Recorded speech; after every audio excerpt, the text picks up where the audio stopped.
Good afternoon, once again. Last week, I got a lot of love for a video that I did. I was just speaking my mind whilst I was driving along. I tend to do some of the best thinking whilst I'm driving. Oh, the police is up here. What are they doing? They pulled over somebody here. What's going on?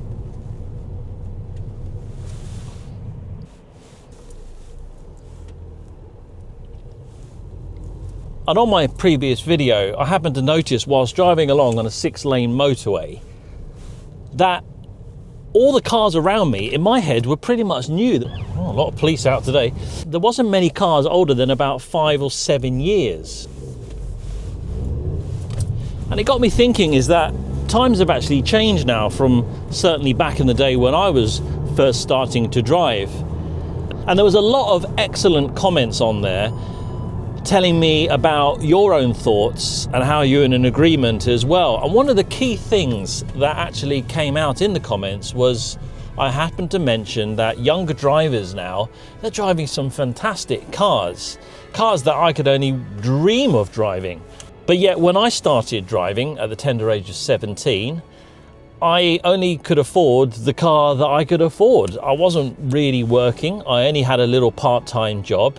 You had the local paper to look through and hopefully find yourself a car. All you had was a description. Sometimes you didn't even have a photo. You had the price of the car, what the car was, the condition of the car, and if you were lucky, it wasn't written off, it wasn't stolen, and it was going to last a little while. So you had a little bit of a gamble there. So you tended to view quite a lot of cars. I think you did anyway. And I'd mentioned that a lot of young drivers now, it's not really about the car that you can afford to buy. It's simply the car that they can afford to pay monthly payments on or to lease every single month, which is a bit of a shame really, because having a car where I had to buy it outright and maybe I had to give it a bit of TLC and understand maybe a little bit of maintenance, how to change the oil, how to change a filter. I learned an awful lot. And as you get older, you tend to be a bit more fortunate, have a bit more money in your back pocket. And even though I can afford to repair cars without having to think about it too much, both in terms of having money in my wallet and the knowledge in my head, I don't know, I kind of really miss those times in my late teens, early 20s, trying to figure stuff out myself in my dad's garage with the limited tools that he had, which seemed to be all in imperial, and yet the cars I was working on was all in metric. Trying to loosen that 13 mil with whatever such and such 1/4 inch spanner that kept slipping, and then you're rounding off the nut. But you learn from those things, and getting your mates to come round, those that had that little bit of understanding and want to learn about cars as well. And they would bring their tools around and you'd try your hardest to fathom out how to fix this problem. But I didn't know what I was doing, but it certainly didn't stop me learning. And sometimes it would go on really late at night and I'd be trying to get the car sorted because I was the designated driver that night and I had mates to go and pick up, and there I was underneath the car trying to fix a broken radiator. But when you get it right, I don't know what it is, like the rewards and the success that you get from those early days, it kind of hits different to what it does now. Now you do it because you can do it, but then you did it because you didn't know if you could do it, and when you got there and you fixed the problem, boy, it felt good, and I kind of miss that. Truth be told, it doesn't mean much when you fix a problem on your car if you haven't got people around to sort of share that joy with. And right now, I think I pretty much do that with half a dozen very close friends, including my wife actually, where I've saved some time and money because I've done it myself. And you're not looking for a pat on the back and say, oh, well done you, but it's just that satisfaction that you have been able to work it out yourself and not give the money to a garage. If you're in your early years right now and you're using YouTube to your advantage to try and fix your car, keep going and enjoy the moments right now where you might not have a lot of money, but I'm telling you this is going to set you up for life. All these skills that you're learning, if you're that way inclined, it will help you in your career that you perhaps decide to go in, and your confidence in actually being able to do stuff yourself. When I first got my first car, I couldn't even change a wheel. I had no idea what to do. And that brings me on nicely, is that a lot of the new cars now don't actually have spare wheels. I think it's two things. It's a cost-saving thing, as well as probably to do with weight as well. What you generally find in a lot of the newer cars is you get one of those little cans of inflatable tyre repair, which is like a foam. Put it into the valve, it inflates a tyre, seals a hole, and it gets you to the nearest garage.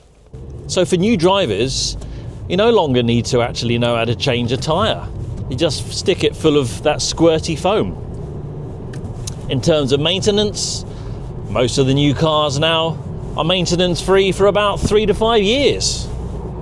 And that will get done by the dealer. So you understanding what a dipstick is, if your car happens to have one, or how to drain the sump plug and get the oil out of the car and take the filter off and change the air filter, why would you need to do that? And I think this is the mentality of the newer generation now, is I get it. You want that peace of mind. You don't want to have to get your hands dirty, and you don't want to have to do something which perhaps you don't really know much about.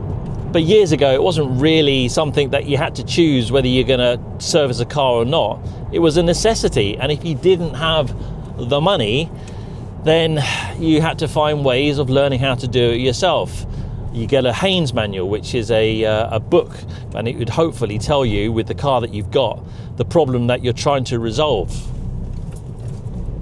And look, I totally get it. Why would you not want to have a new car if you could afford the monthly payments, etc.? But if you're spending £400 or £500 a month, simple maths is going to tell you that's £6,000 a year. And if you got it over 3 years, then you're going to be spending £18,000 plus any extras. For £18,000, I promise you this, you can buy yourself a lovely used car out there, and it's something that I've always done myself. I've never ever leased a car. I've only maybe got a loan from a bank for 12 months, but I save up my money and I buy the car outright, and I'm lucky enough to have a little bit of savviness to maintain the cars myself. But in actually doing your homework first and making sure that you buy a good car to start with, and I know there's no guarantee, but there's so many tools and ways nowadays that you can do this.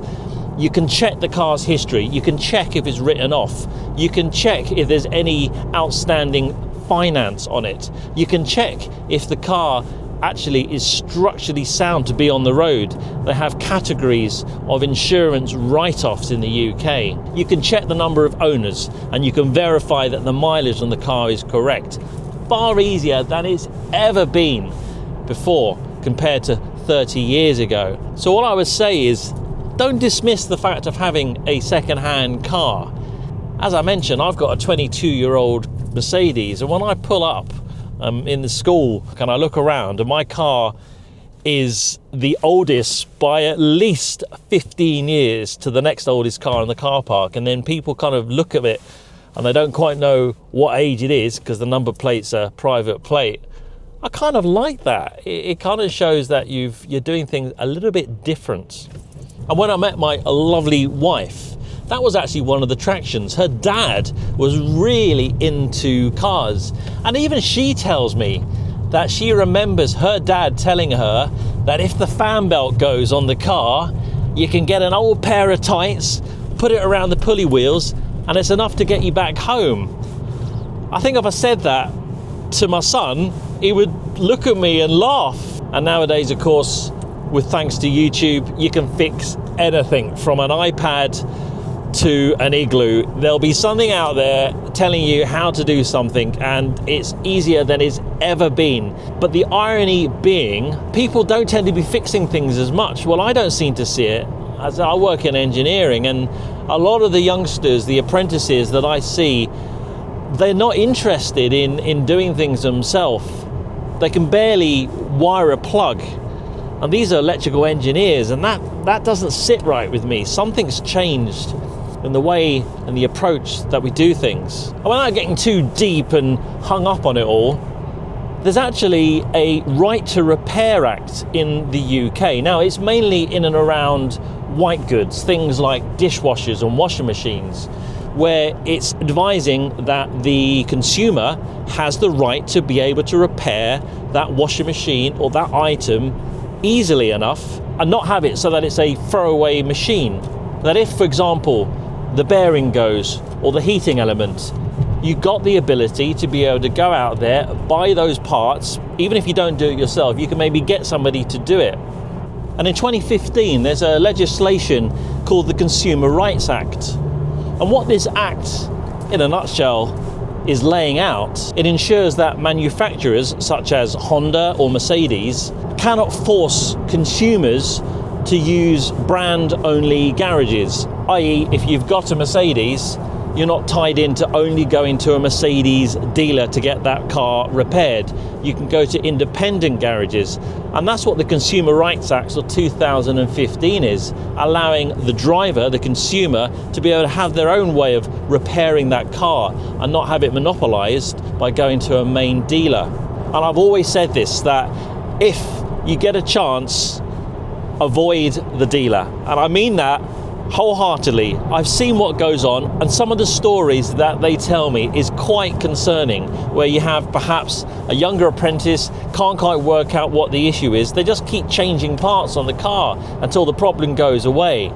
The independent dealer is usually somebody that's worked in his garage for a significant amount of time, got a bit of finance behind that person, and then gone out alone and set up a garage, and you tend to get a lot better value for money, and personally I think a lot more experience that comes with that as well. Now look, I don't make a living out of this YouTube channel.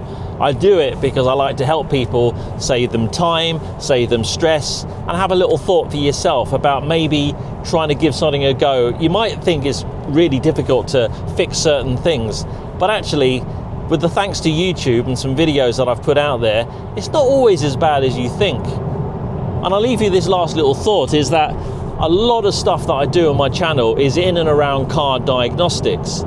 Having a diagnostic tool is probably one of the most useful tools that you're going to have. Think of it this way, the average price of taking a car to a garage to get a diagnostic is between 60 and £100 in the UK.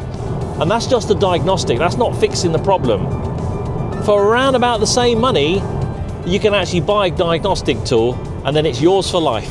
And you can diagnose your car whenever you want to. And with all the computers that are on cars, everything from your TCM, your traction control module, your air conditioning unit, your HVAC, infotainment systems, your central locking systems, your parking assist, they all have individual control units or computers or ECUs.